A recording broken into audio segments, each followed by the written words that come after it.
Nunca pensé que todo terminaría así. Yo, de pie, frente a las mismas personas a las que alguna vez llamé familia, con las manos temblando mientras estiraba los dedos hacia ese sobre. Pero claro, ellos solo veían el temblor, no la verdad, no la fuerza, no el fuego que aún vive en estos dedos viejos y cansados. Solo veían cómo me temblaban y se rieron. Dios mío, cómo se rieron. Mírala, murmuró Diane, lo suficientemente alto para que todos la escucharan. A lo mejor ya no debería encargarse de cosas importantes a su edad. Y luego vino esa risa, seca, cortante, como vidrio rompiéndose bajo la piel. Mi sobrino Ethan soltó una risita a su lado y dijo bajito: «Capaz firmó algo sin ni siquiera saber qué era». Pensaban que no los escuchaba. Pensaban que era vieja, lenta, débil, pero escuché cada palabra, cada una. Me llamo Eleanor May Carter. Tengo 71 años y he trabajado toda mi vida desde los 17. Fui profesora de inglés en secundaria, crié a 3 hijos, enterré a mi esposo, sobreviví a 2 cirugías del corazón y cuidé de mi hermana hasta que el cáncer terminó lo que la demencia había empezado. Pero ese día, en la lectura del testamento de mi hermano Harold, nada de eso importaba, porque ese día, para ellos, yo solo era una vieja con manos temblorosas. Pero déjame decirte algo, cariño. Las manos pueden temblar, pero la mente sigue afilada, bien afilada, lo suficiente como para recordar cada sonrisa falsa, cada desprecio, cada conversación susurrada a puertas cerradas que creían que yo no escuchaba. Pasé 10 meses fingiendo que no veía nada, fingiendo que no notaba cómo rondaban a Harold, cómo vigilaban cada papel, cada firma, cada movimiento, fingiendo que no sabía lo que estaban planeando, pero sí sabía, y tuve tiempo. Todo empezó una noche fría de febrero, de esas que se te meten en los huesos, ¿sabes? Antes siquiera de contestar el teléfono, ya me dolían las articulaciones. «Ellie», me dijo Harold, «¿puedes venir? No me siento bien. Necesito verte». Cuando llegué, se veía más delgado, más frágil. Sus manos también temblaban, pero a él nadie lo ridiculizaba por eso. Curioso, ¿no? A los hombres viejos se les tiene paciencia. A las mujeres se nos juzga. Me dijo que quería cambiar su testamento otra vez, que no confiaba en Diane, que su propio hijo, el padre de Ethan, llevaba meses sin aparecer. «Solo quieren el dinero», susurró, con la voz rota. «Creen que estoy demasiado viejo para darme cuenta, pero no lo estoy». Esa fue la última conversación real que tuvimos. 2 semanas después, ya no estaba. Y entonces, como buitres, empezaron a aparecer. Diane se mudó a la casa en cuestión de días. «Estoy organizando todo», decía. Claro, organizando. Ethan apareció el día siguiente, como si de pronto hubiera sido el nieto perfecto de toda la vida. Y otros familiares, que llevaban años sin hablar con Harold, salieron de la nada, como cucarachas después de la lluvia. Y el testamento, el último que yo vi firmar, desapareció. Hasta ese día. Estábamos en el juzgado del centro, un edificio enorme, frío, con paredes grises que hacían eco a cada paso. El abogado, el señor Lamb, tenía el sobre en la mano, pero algo no estaba bien. Se le notaba en la cara, nervioso, incómodo, como si escondiera algo. «Antes de comenzar», dijo ajustándose las gafas, quiero confirmar que todos entienden que la versión del testamento que voy a leer está fechada el 9 de enero. Sentí que el cuerpo se me congelaba. Ese no era el último. Yo estuve ahí, cuando Harold firmó el nuevo, el 1 de febrero, 3 días antes de morir. Diane carraspeó. Claro que entendemos. Esa es la versión final, ¿verdad, Eleanor? Y me sonrió. Dulce, falsa, como si no me hubiera apuñalado delante de todos. Sus ojos me retaban. Me decían, di algo, atrévete. Y sí, mis manos temblaban, pero no de miedo, de control, porque yo sabía lo que llevaba en el bolso. Y no era un pañuelo, ni una Biblia. Era la verdad. Ellos pensaban que ya habían ganado, que su versión, manipulada, falsificada, iba a pasar sin problemas, que una mujer vieja, con manos temblorosas y un suéter demasiado grande, no se atrevería a cuestionarlos. Pero se olvidaron de algo muy importante. No sabían con quién estaban tratando. Yo no era solo la hermana de Harold, yo fui su testigo, y tenía algo que ellos jamás podrían fabricar: la verdad. Así que cuando las risas empezaron otra vez, cuando los susurros se deslizaron por la sala como veneno, yo esperé a que el señor Lamb aclarara la garganta. Esperé a que el silencio cayera, pesado, incómodo. Y entonces me levanté. Disculpe, dije con voz suave, metiendo la mano en mi bolso. Pero creo que el tribunal querrá ver esta versión del testamento de mi hermano. Silencio total. De esos que te ponen la piel de gallina. Podías escuchar hasta una aguja caer. Y curiosamente, ya no estaba temblando. El sobre pesaba más de lo que debía, como si cargara todas esas noches sin dormir, todas las dudas, todas las veces que pensé en quedarme callada. Lo puse frente al señor Lamb, y en cuanto vio la letra en el frente, su cara cambió. Harold M. Carter. Última voluntad. 1 de febrero. ¿Qué es eso?, saltó Diane, medio levantándose de la silla. Eso no es de Harold, eso no puede ser. Su voz, aguda, desesperada, ya no sonaba tan segura. El señor Lamb no le respondió. Me miró a mí. Señora Carter, ¿de dónde salió esto? De Harold, dije tranquila. Lo firmó en su casa. Yo estaba ahí. También su vecino, Loyal Benson, y un notario esa misma noche. Detrás de mí escuché una risa burlona. Ethan, pero ya no sonaba tan confiado. Esto es ridículo, dijo inclinándose hacia adelante. ¿Esperas que creamos que apareces ahora con un testamento nuevo, así como si nada? Lo miré directo, sin parpadear. No necesito que tú creas nada, hijo. Necesito que el tribunal lo verifique. El señor Lamb abrió el sobre con cuidado. Sus manos también temblaban un poco. Curioso, eso me dio fuerza. Sacó el documento y empezó a leer. Su ceño se frunció. Sus labios se movían en silencio, repasando fechas, firmas, cláusulas, y de repente sus ojos se abrieron. Esta versión es muy diferente. Nadie respiró. Nadie. Diane habló más bajo esta vez. ¿Diferente cómo? El señor Lamb tragó saliva. En esta versión, la beneficiaria principal es Eleanor Carter.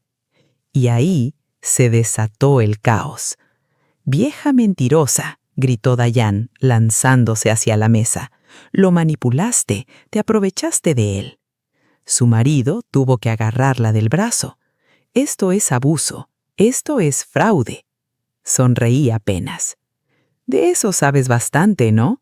Se quedó helada. «Harold no estaba confundido», añadí. «Estaba decepcionado de ti». Ethan se levantó de golpe.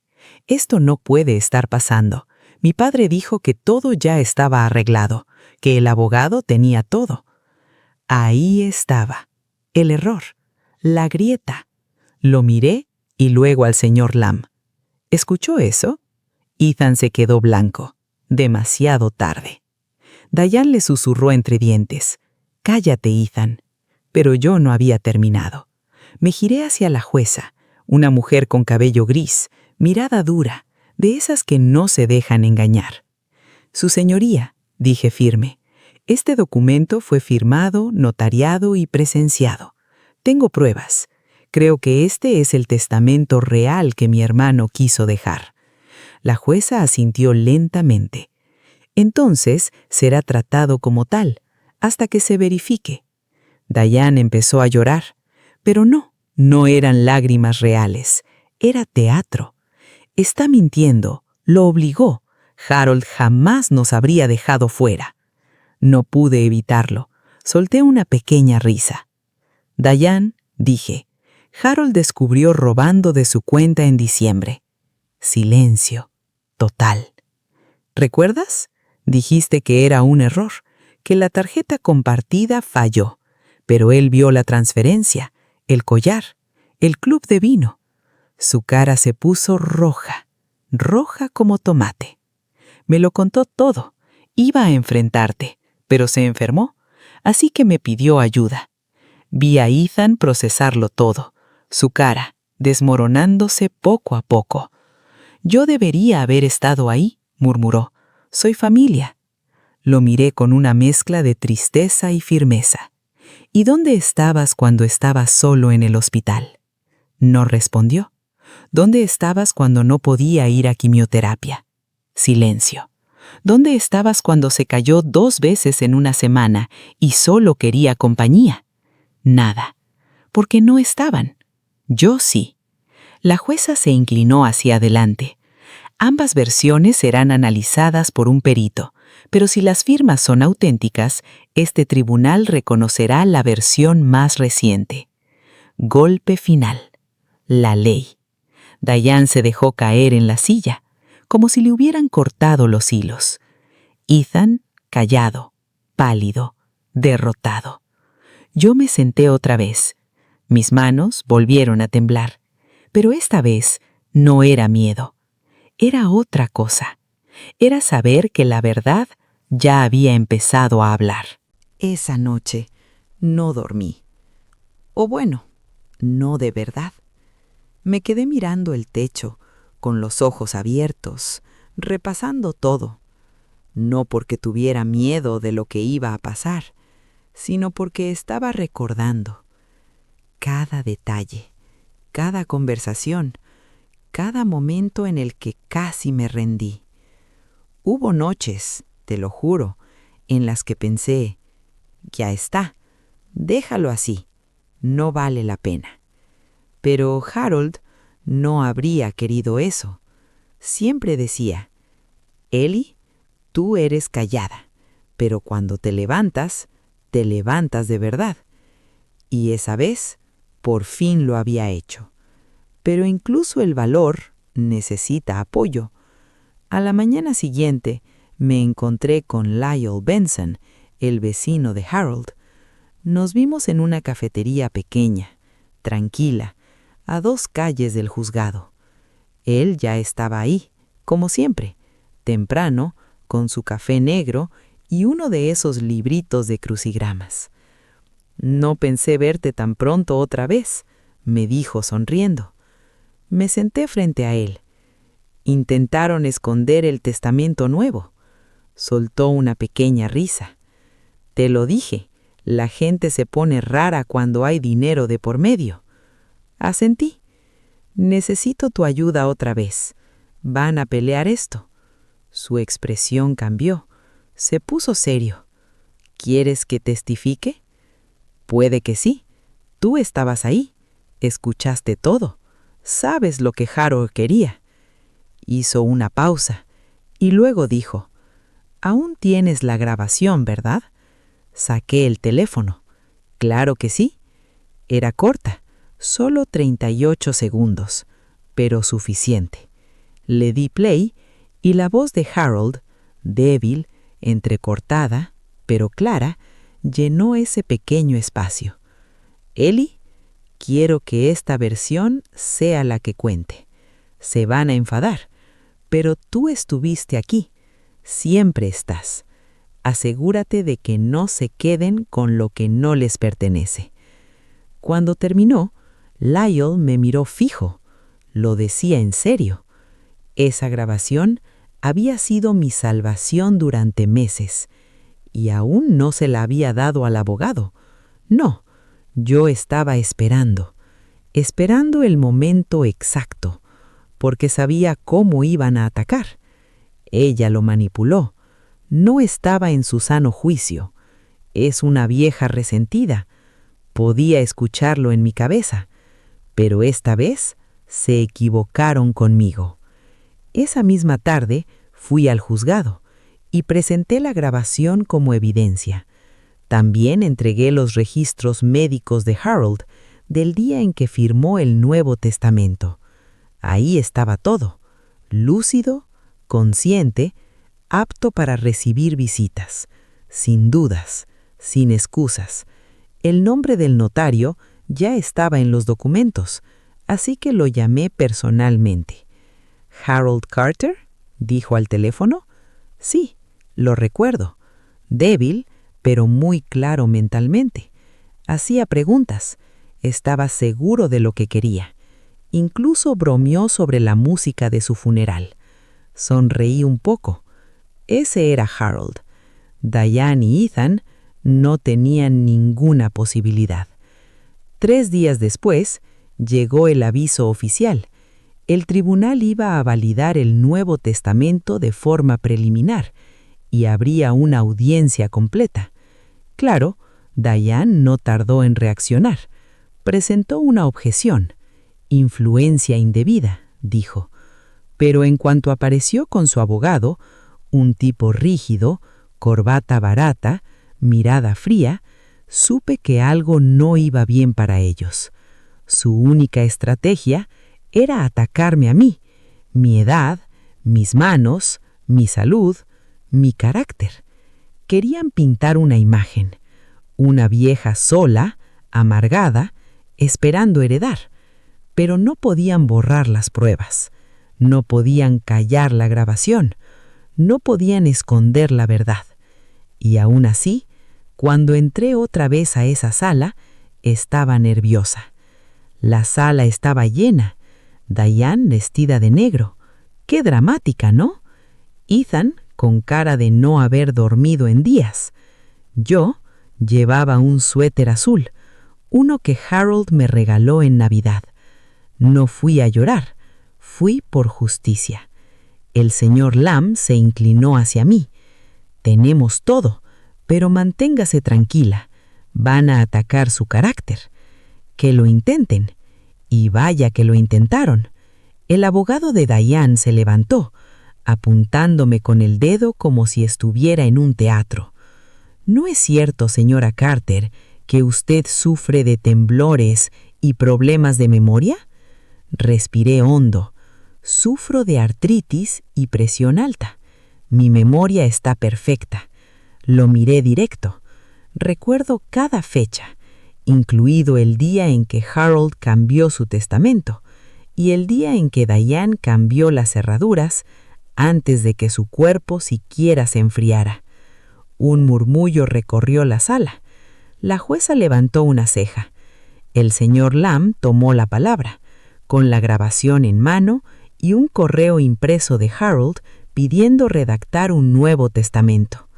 La jueza leyó todo, preguntó todo, no dejó pasar nada, y al final me miró directamente y dijo algo que nunca voy a olvidar. Señora Carter, sus manos pueden temblar, pero su documentación no. En ese momento lo supe. La balanza había cambiado. Diane no se presentó en la siguiente audiencia. Dijo que estaba enferma, que el estrés le afectaba. Sí, claro, yo sabía la verdad. Se estaba derrumbando. Su mundo, construido sobre mentiras, se estaba cayendo pieza por pieza. Y esta vez Yo tenía el control.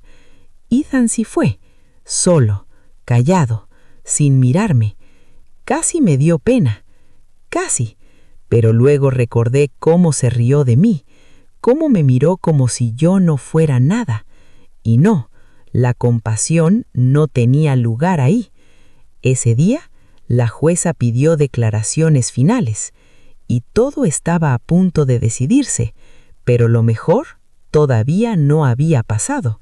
Ese día, la sala estaba en silencio, de esos silencios que pesan.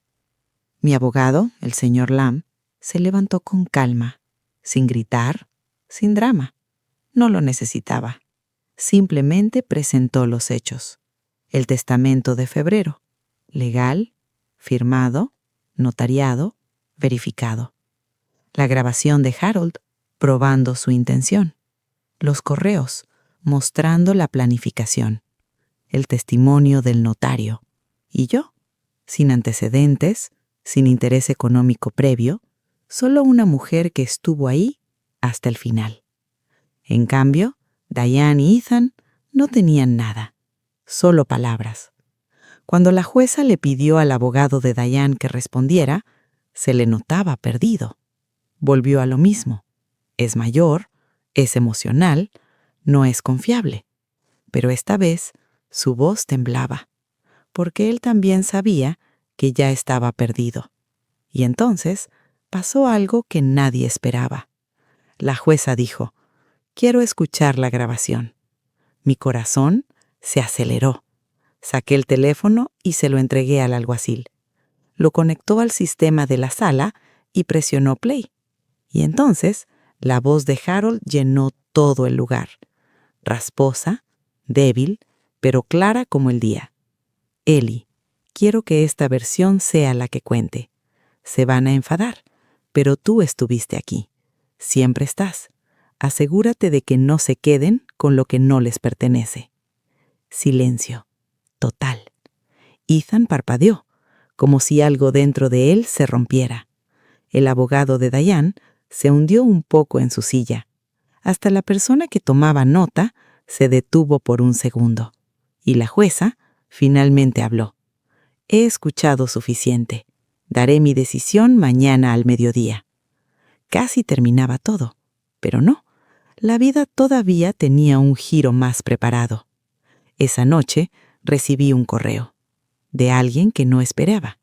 Kendra, la antigua cuidadora de Harold. Se había ido meses antes, sin explicación. En su momento me pareció raro, pero el dolor no me dejó pensar. El mensaje decía: «Señora Carter, sé lo que está pasando». Me quedé callada porque Diane me amenazó. Dijo que arruinaría mi vida si hablaba. Pero ya no puedo. Tengo documentos que Harold me pidió escanear. Uno es una carta, para usted. Sentí algo en el pecho. Abrí el archivo y ahí estaba. Fecha: 1 de febrero, el mismo día del testamento.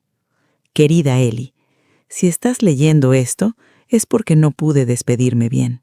Gracias. Siempre estuviste ahí. Debí hacer esto antes, pero seguía esperando que cambiaran, que Diane dejara de verme como una billetera, que Ethan me viera como algo más que una herencia. Pero no cambió nada. Tú nunca pediste nada, solo aparecías.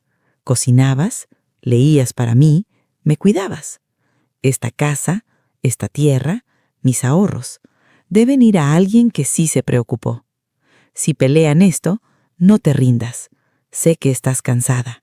Sé que tus manos tiemblan, pero tu espíritu no. Con amor, Harold». No pude evitarlo. Las lágrimas vinieron solas. Leí la carta una vez, 2, 3 veces. Luego la imprimí y se la envié al señor Lamb. Asunto: nueva evidencia. Esa noche ya no tenía dudas. Esto no era sobre dinero, era sobre dignidad, sobre lealtad, sobre la verdad saliendo a la luz, aunque intenten enterrarla. Al día siguiente, el juzgado estaba lleno otra vez. Diane volvió, con gafas oscuras, dentro del edificio, imagínate. Ethan Parecía destruido. Yo entré sola, pero no estaba sola. Tenía las palabras de Harold, y eso era suficiente. Me senté, respirando despacio, como él me enseñó. Inhala, aguanta, exhala. Incluso el ruido se vuelve pequeño cuando estás en calma. Pero ese día, la tormenta estaba por estallar. La jueza entró puntual. Todos se quedaron en silencio. Revisó unos papeles, tomándose el tiempo como si quisiera que todos sintieran el peso del momento. Miré a Diane, inquieta, nerviosa, ya no tan segura. Ethan ni siquiera levantaba la cabeza. Y entonces la jueza habló. Después de revisar todas las pruebas, testimonios, documentos notarizados, grabaciones de audio y materiales adicionales presentados anoche, mi corazón latía fuerte. Había leído la carta. Este tribunal determina que el testamento del 1 de febrero, presentado por la señora Eleanor Carter, es el documento válido y legal. Cerré los ojos, solo un segundo. No de rabia, de alivio. El aire volvió a mis pulmones. Pero Diane explotó. Esto es una locura. Ella lo manipuló. Esto está arreglado. Siéntese, ordenó su abogado. Pero ella no paró. ¿Por qué Harold le dejaría todo? Ella no es nadie.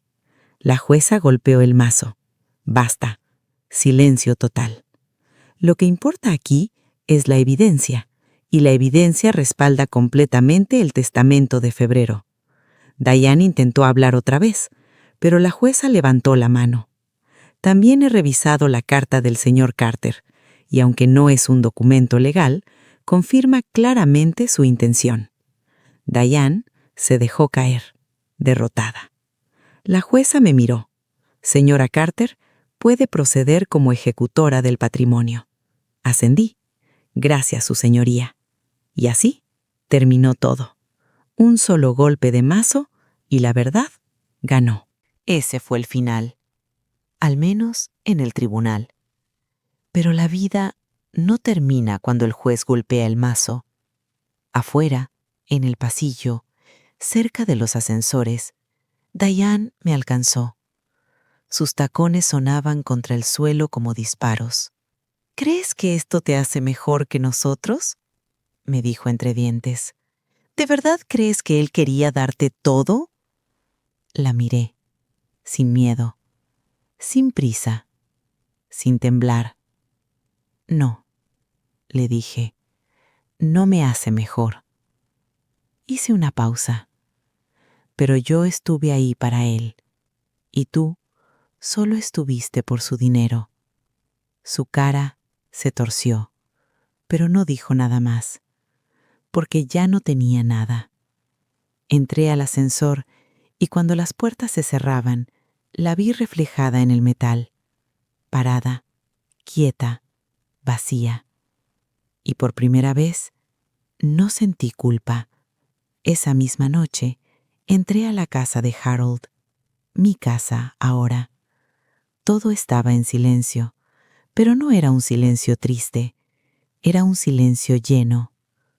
Toqué su sillón favorito, abrí la nevera y ahí estaba, mi mermelada de durazno en el mismo estante. Sonreí. Me quedé en medio de la sala, escuchando, y entendí algo. No estaba sola, porque cada rincón de esa casa me recordaba. Y por fin sentí paz, porque esto nunca fue sobre dinero, fue sobre ser vista, ser elegida, ser amada lo suficiente como para que alguien confíe en ti hasta el final. Y las personas que se burlaron de mis manos olvidaron algo muy importante. No importa cuánto te tiemblen los dedos, lo que importa es la fuerza de tu espalda cuando llega el momento de levantarte. Pasaron las semanas y yo no hice ruido. Nada de anuncios, nada de redes sociales, nada de drama. No lo necesitaba. La gente se enteró sola. y empezaron a tratarme diferente. El farmacéutico me decía, señora Carter, con respeto. El chico del correo me ayudaba con los paquetes. Una mujer del mercado me paró un día y me dijo, «Lo hiciste con mucha elegancia». Sonreí un poco, pero la verdad no era elegancia. Era dolor y carácter. Dolor por mi hermano y carácter para defender su verdad.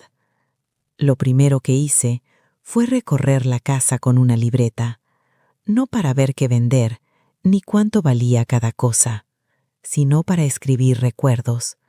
El hueco en el sofá donde se dormía viendo partidos, la marca en el suelo de cuando bailamos descalzos en su cumpleaños, el jardín descuidado, donde plantó tomates solo para impresionar a una mujer que nunca volvió a llamar. Lo escribí todo, porque su legado no era el dinero. Era eso, los pequeños momentos. Y ahora me tocaba a mí cuidarlos. Días después, recibí una carta, de Ethan, escrita a mano, corta, sincera. Tía Ellie, lo siento. Nos dejamos llevar por la ambición. No merecías eso. Ojalá algún día sea alguien de quien Harold estaría orgulloso. Gracias por defenderlo, incluso cuando intentamos ocultar la verdad. Me quedé en silencio, mirando la carta en mis manos. No lloré, pero algo se acomodó dentro de mí. No sabía si iba a responder.